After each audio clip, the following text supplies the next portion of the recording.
Now, I was going to do my monologue on Adidas, another brand who decided to do a Dylan Mulvaney, but then I read this.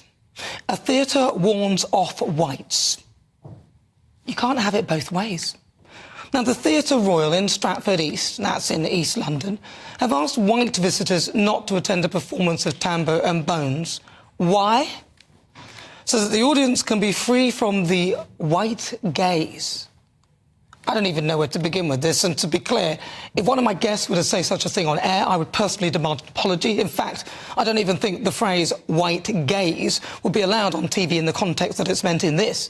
And apparently, it is a one-off blackout event. The description of the show reads as this: a blackout night is the purposeful creation of an environment in which an all-black identifying audience can experience and discuss an event in the performing arts, film and cultural spaces free from the white gaze. Now, Channel 4 did something like this on air, which at the time I thought was pretty disgraceful, and I'm unsure how they got away with that, but my point is quite simple. You can't have it both ways.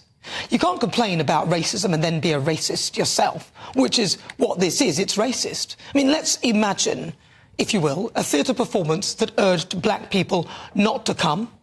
Race baiters like Dr. Shola would be out in force to cry racism. So why is it allowed the other way round? You can't have it both ways. The organisers say the idea of the event is to create a safe, private space for an all-black identifying audience to explore race-related issues.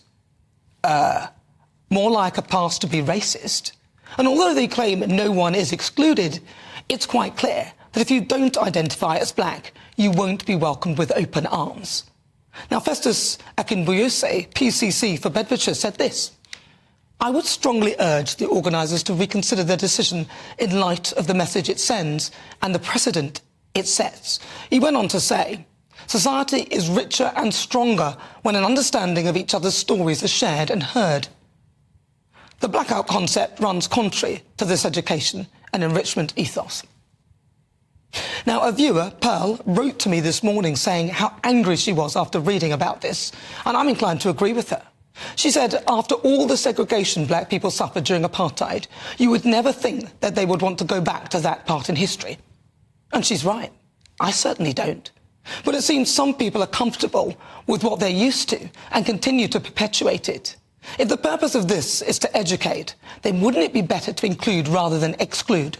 Because events like this give a green light to discrimination based on colour, and we all know what that is. It's racism.